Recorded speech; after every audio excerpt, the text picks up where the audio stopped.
Hello friends, मैं भारत देश की एक बहुत ही प्राउड सिटीजन हूँ। मैं निशा। दोस्तों, मैं आपसे आज एक सवाल करना चाहूँगी। उससे पहले मैं ये बता दूँ कि आफताब ने या किसी ने भी किसी भी धर्म का जो भी इंसान हो, अगर वो किसी के भी साथ गुनाह करता है तो वो गुनाह ही होता है।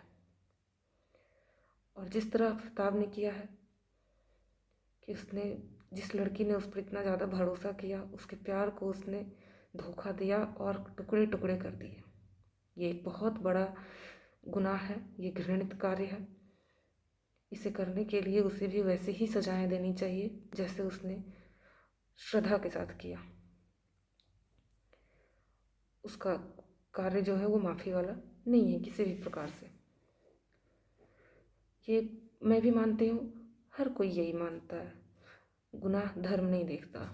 लेकिन मैं इसके साथ ये पूछना चाहती हूँ मीडिया हाउस से, जो इतना गंद फैलाया हुआ है, आफताब के कंधे पर रखकर वो बंदूक चला रहे हैं और उनका कहना यह है कि चूँकि आफताब ने ऐसा किया और वो एक समुदाय विशेष से ताल्लुक़ रखता था, इसलिए वो पूरा का पूरा समुदाय वैसा ही है।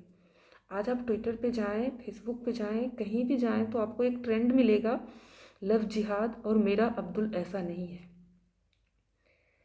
अबे गधों, मैं तुमसे पूछना चाहती हूँ कि अब मेरा अब्दुल ऐसा नहीं है जैसे टाइटल्स को टाइप करने में और उसे ट्रेंड कराने में तुम्हारे हाथ की उंगलियां कट नहीं जाती? तुम्हें अब्दुल कलाम जैसे नाम याद नहीं आते, जिन्होंने अपना सर्वस्व न्यौछावर कर दिया देश के लिए? अगर तुम में इतनी ही हिम्मत है तो उन धोखेबाज नेताओं और उन भ्रष्टाचारी नेताओं को लाओ ना सामने, जो ना जाने कितने प्रकार के रेप और मर्डर के चार्जेस जिन पे लगे हुए हैं, और वो भी बैठे हुए हैं सत्ता में। तुम उनको लाओ अपने चैनल पे, उनका इंटरव्यू लो, तब मैं मानूँ कि हाँ तुम हो बहुत हिम्मत वाले और तुम बहुत हिम्मत दिखा रहे हो भाई कि मैं तो इनका भी इंटरव्यू ले लिया, मैंने तो ना कौम देखा ना मैंने संप्रदाय देखा। पर नहीं, तुम एक मुद्दे को लेकर अपनी टीआरपी बढ़ाने के लिए पूरे देश को दंगों के आग में धकेलना चाहते हो। तुम पूरे देश में नफरत फैलाना चाहते हो। क्या इस देश में इस घटना से पहले और कोई ऐसी घटनाएं नहीं हुई? बहुत अफसोस के साथ कहना पड़ रहा है कि बहुत सारी घटनाएं हुई, लाइक तंदूर कांड एंड ब्ला ब्ला, बहुत सारे। तो उस वक्त तो कोई नहीं कहा कि मेरा सुनील ऐसा नहीं है, क्योंकि जहाँ तक मेरा ख्याल है उस बंदे का नाम सुनील शर्मा ही था। तो उसमें तो नहीं कहा गया कि मेरा सुनील ऐसा नहीं है, ये वो इस प्रकार के कोई भी ट्रेंड नहीं चलाया गया, ना भी चलाए जाते हैं वैसे कुछ। दोस्तों, ये जो वहशीपना है और ये जो गुनाह करने की जिनमें व्यवहार है गुनाह करने का, वो कोई धर्म देख कर नहीं आता। ये गुनाह हर कोई जिसमें भी इस प्रकार का गुनाह करने का शक्ति है वो कर ही लेता है। तो हमें ये देखना चाहिए कि हम कौन सा कानून बनाएं कि ऐसा ना हो आगे किसी भी बेटी बहू के साथ। आज दहेज के लिए इतनी हत्याएं हो रही है औरतों की। आज भी गांवों में औरतें मार दी जाती है दहेज के लिए, जला दी जाती है, काट दी जाती है, फांसी पर लटका दी जाती है खुद से। आप किसी भी चीज़ को धर्म के चश्मे से देखने के बजाय उसको संविधान और कानून के नज़रिए से देखिए कि हम उसे क्या सजाएं दे सकते हैं, हम क्या प्रावधान कर सकते हैं, हम बच्चों में कैसे नैतिक शिक्षा दे सकते हैं कि वो ऐसी घटनाओं को अंजाम ना दें। हमें नैतिकता के स्तर पर चीज़ों को बढ़ावा देना होगा, ना कि हमें दंगों को फैलाने की कोशिश करनी चाहिए। इसलिए मैं आपसे गुजारिश करती हूँ कि इन मीडिया चैनलों का बहिष्कार कीजिए, ताकि ये हमारे देश में नफरत ना फैलाएं।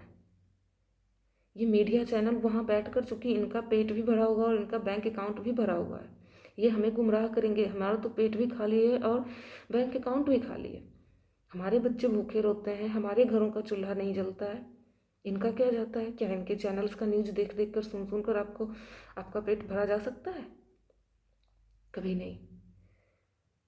मैं इनसे यही कहती हूँ और मैं इनको चैलेंज देती हूँ, जी न्यूज़ हो, आज तक हो, सारे चैनल्स को मैं चैलेंज देती हूँ, ये TV9 भारतवर्ष और विशेषकर मैं सुदर्शन न्यूज़ को ये चैलेंज देना चाहती हूँ कि अगर आप इतने बड़े ही धर्म रक्षक हैं तो उन नेताओं को बुलाइए और बैठाइए, क्योंकि अगर आप हिंदू धर्म के रक्षक हैं, मैं इस्लाम को छोड़ देती हूँ, अगर आप हिंदू धर्म के रक्षक हैं तो आप आए और अपनी जो हिंदू बेटियों के साथ जितना जाती हुई है उन्नाव में, और पूरे देश में बहुत सारी ऐसी घटनाएं हैं, आप उन हिंदू नेताओं को बैठाएं और उनसे उनके गुनाहों पर चर्चा करें कि आप पर ऐसे इल्ज़ाम क्यों लगे हैं, आपने ऐसी घटनाओं को अंजाम क्यों दिया है, अगर अंजाम नहीं दिया तो सफाई पेश करें।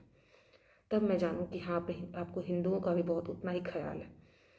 आप जूस जिहाद जैसे शब्दों का इस्तेमाल करते हैं, आप पूरे कौम को बदनाम करते हैं, ये ठीक नहीं है और इस पे हमें आवाज़ उठाना चाहिए। हमें देश की एक सच्चे नागरिक होने के नाते, चाहे हम हिंदू हों या मुसलमान हों, हमें इस पर आवाज़ उठाना चाहिए। नहीं तो हमें ये ऐसे ही जो ज़रूरत के मुद्दे हैं, रोज़गार और खाने पीने, महंगाई जैसी चीज़ों से ध्यान भटका कर ये हमेशा ही हमें नफ़रत की आग में धकेलते रहेंगे। इसलिए दोस्तों, आपसे गुजारिश है कि आप इस पर आवाज़ उठाएं और इन मीडिया चैनलों का बहिष्कार करें जो हमें नफ़रत करने सिखाता है। हम शुरू से एक देश में रह रहे हैं, मिलजुल कर रहेंगे और तभी हमारे देश की तरक्की हो पाएगी। ओके दोस्तों, जय हिंद।